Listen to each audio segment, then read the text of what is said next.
These too are part of the flotsam and jetsam of war. All are orphans, their parents either killed in the war or simply unable to feed them. The bitter Vietnam War. Casualties were high as America set out to crush the communist Viet Cong. Victims included defenseless children.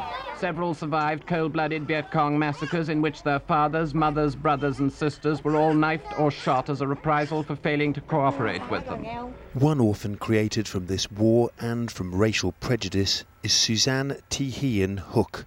The daughter of a black American soldier and a Vietnamese mother, she was cruelly left to starve in this orphanage. I was born in 1969 and I was literally dumped as a newborn in Saigon underneath a bush, and I was found by a policeman and put straight into the nearest orphanage. Vietnamese nurses didn't really want to know the mixed race children, so a lot of us were actually put into cots and, you know, just crammed into these cots and basically left to just rot. Angels of mercy in the form of British nurses rescued them, and as national newspapers reported in 1972, little Thi Hien was brought to London and adopted by a Christian family. When I came over, I had severe malnutrition, so I had the big fat tummy and the bowed legs and everything.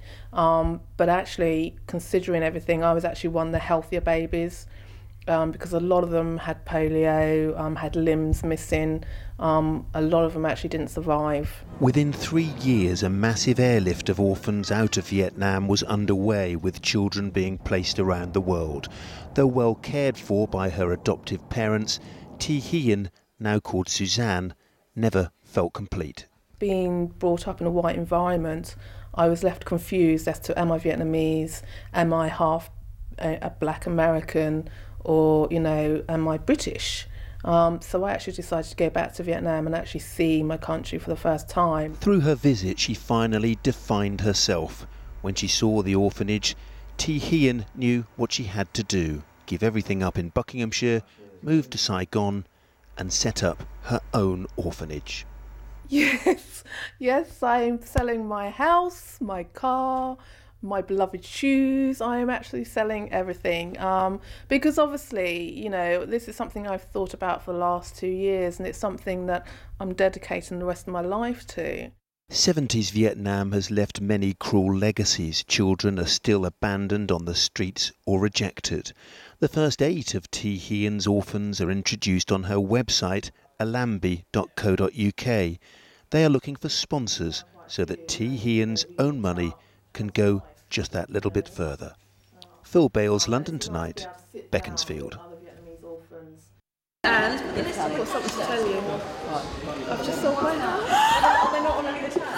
Suzanne Thi Hien Hook celebrates the sale of her house with the former nurse who helped rescue her as a child from horrific conditions in a Vietnamese orphanage.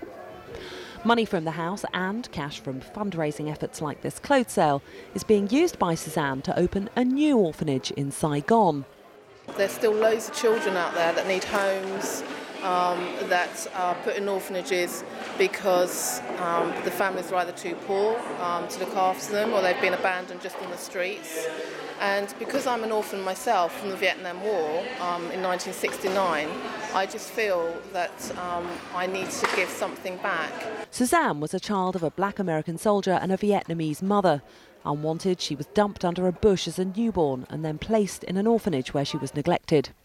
She says she owes her life to a group of English nurses who went to Vietnam to help the children.